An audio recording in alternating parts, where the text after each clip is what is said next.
Hello guys, welcome to my YouTube channel Let's Cognize. Today our topic is Unit 2nd, Block 8th, MEG 10. Decolonizing the Mind block है हमारा और English studies in India हमारा subject है। इसकी unit 2nd है, that name is literature and nationalism. इसके parts हैं, first part है objective, introduction, literature and nationalism. हम इस वीडियो में ये तीनों पार्ट एक्सप्लेन करेंगे, डिस्कस करेंगे। It's objective, it's introduction and literature and nationalism. Now let's start. First we read about its objective. In this unit, we will take up Aziz Ahmad essay, Jameson Rhetoric of Otherness and the National Allegory. इस unit में हम objective उनका क्या है, इस unit में हम किस चीज़ को देखेंगे। अजीज अहमद का ऐसे है जेमसन्स रेटोरिक ऑफ अदरनेस और national allegory, which he wrote in response to Fredric Jameson. जो किसके लिए लिखा था, रिस्पॉन्स किया था उन्होंने फ्रेडरिक जेमसन का। थर्ड वर्ड लिटरेचर था जो in the era of multinational capital में, और इसमें एनालिसिस किया गया था लिटरेचर और नेशनलिज्म का कंसेप्ट। ये था इनका ऑब्जेक्टिव। नेक्स्ट टॉपिक है हमारा introduction. Now we start introduction. We will read through Ahmad argument. Ahmad के आर्गूमेंट से हम try to understand Jameson category. हम क्या ट्राई करेंगे समझने की, Jameson's category. Third world, Jameson की कैटेगरी है थर्ड वर्ड, उसके बारे में पढ़ेंगे। और क्या देखेंगे, मेजर फ्लॉज जो अहमद ने जेमसन्स रीजनिंग में फाइंड किए। मतलब अहमद को जो जेमसन में फ्लॉज लगते हैं, कमियां लगती हैं, उनको डिस्कस करेंगे। इनके लिए we need to first comprehend Jameson theory. इसके लिए हमें सबसे पहले किसको समझना होगा, जेमसन थ्योरी को। Then Ahmad disagreement with it, फिर उसके बाद किसे समझना होगा, अहमद की जेमसन के रिलेटेड डिसएग्रीमेंट को। And finally to look at Ahmad's premises of inhabiting a unitary world as an alternative to Jameson theory. उसके बाद हम अहमद के बेस पे, प्रेमाइजेस होता है आधार, साइड में आप देख सकते हो मैंने हिंदी में मीनिंग दिए हुए हैं। अगर आपको किसी भी वर्ड में दिक्कत आती है तो आप हिंदी में मीनिंग देख सकते हो। अहमद के बेस पे हम निवास करने वाली यूनाइटरी कैटेगरी, मतलब निवास करने वाले वर्ड जो अल्टरनेटिव है जेमसन थ्योरी का, उसके बारे में देखेंगे। We will then apply this theory, और फिर उसके बाद जेमसन और अहमद की जो थ्योरी है उसको हम अप्लाई करेंगे category of a third world literature, जो डिफाइन किया गया था जेमसन द्वारा और फिर उसे रीडिफाइन किया गया अहमद द्वारा। It is important to fully comprehend one section. यह जरूरी है, हमें एक सेक्शन को समझना अच्छे से जरूरी है नेक्स्ट सेक्शन को समझने से पहले, ताकि हमें कंफ्यूजन से बच सके, avoid being confused. It is also essential to distinguish between Ahmad discussion of Jameson theory and counter construction of his own. इसमें ज़रूरी है डिफरेंस देखना अहमद की डिस्कशन और जेमसन की थ्योरी की डिस्कशन, और दोनों ने जो अपनी अपनी कंस्ट्रक्शन की है। If we are to understand what we mean by literature and nationalism, इनमें डिफरेंस देखने से पहले हम किसके बारे में डिस्कस करेंगे, लिटरेचर एंड नेशनलिज्म के बारे में। If we are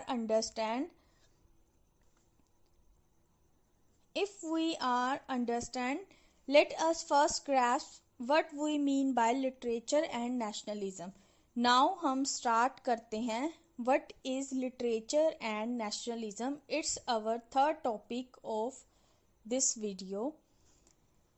before we begin discussing Ahmad essay, Ahmad के ऐसे को डिस्कस करने से पहले let us examine the two terms, हम दो टर्म्स को समझेंगे। कौन कौन सी है वो दोनों टर्म?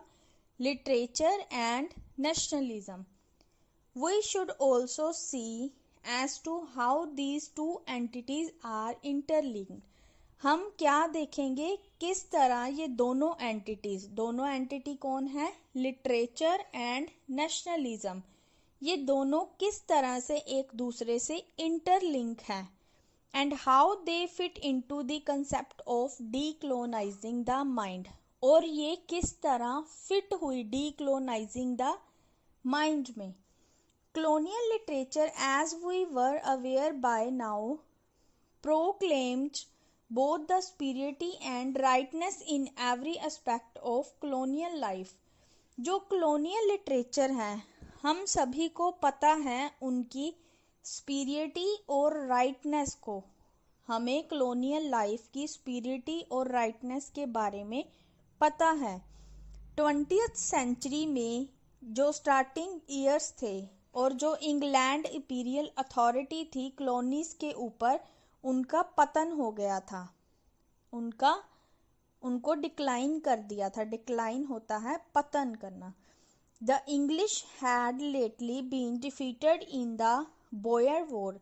जो इंग्लिश थी वो डिफीट हुई कौन सी लड़ाई में? बोयर वॉर में, BOER। More ever across the empire को क्रॉस करने के लिए various movements and groups that were resisting the empire, बहुत सारे ऐसे मूवमेंट और ग्रुप्स थे जिन्होंने रेजिस्ट किया एम्पायर को, मतलब एम्पायर को रेजिस्ट करना स्टार्ट कर दिया। रेजिस्ट होता है विरोध करना स्टार्ट कर दिया। किस फॉर्म में? कल्चर रिवाइवल्स और बाय रेजिंग हिदरटो, कल्चर रिवाइवल की फॉर्म में उसे रेजिस्ट करना स्टार्ट कर दिया, और अब तक भी वो इंपीरियलिज्म के अगेंस्ट वॉइस रेज कर रहे हैं, इंपीरियलिज्म के अगेंस्ट आवाज उठा रहे हैं। एट द सेम टाइम, उसी टाइम पे जो वाइट कॉलोनियल नेशनलिज्म था हमारा, किसकी तरह था वो? एलेक बोहीमर की तरह, जिसे क्या कहा जाता था? Growing more assertive. What was happening was a complicating affair। क्या हुआ तब? An emerging, एक नेक्सस इमर्ज हो रहा था between various causes and circumstances। काफ़ी रीजनों, काफ़ी कारणों और सर्कमस्टांस के बीच एक नेक्सस इमर्ज हो रहा था, उभर रहा था। While writer like D.H. Lawrence were proclaiming London to be the heart of the world, जबकि जो राइटर D.H. लॉरेंस था वो उसने घोषणा की, प्रोक्लेम होता है घोषणा करना, कि लंदन है जो हार्ट ऑफ द वर्ल्ड है, मतलब वर्ल्ड का हार्ट है। अदर राइटर वर बिजी, जो बाकी राइटर थे वो बिजी थे प्राइड को एक्सप्रेस करने में, खुद के कल्चर के गर्व को, प्राइड को एक्सप्रेस करने में, और वो एफर्ट कर रहे थे कि उनकी नेशनलिज्म की फीलिंग्स को रिवाइव किया जाए, पुनर्जीवित किया जाए। रिवाइव होता है पुनर्जीवित करना। नेक्स्ट पैराग्राफ है हमारा, politically there was a lot of development in the colonies. Politically क्या है? कॉलोनीज में काफ़ी डेवलपमेंट हुई। Australia became a federation in 1901। Australia जो था वो फेडरेशन बन गया था 1901 में। जो स्वदेशी मूवमेंट था उसने क्या गैदर किया?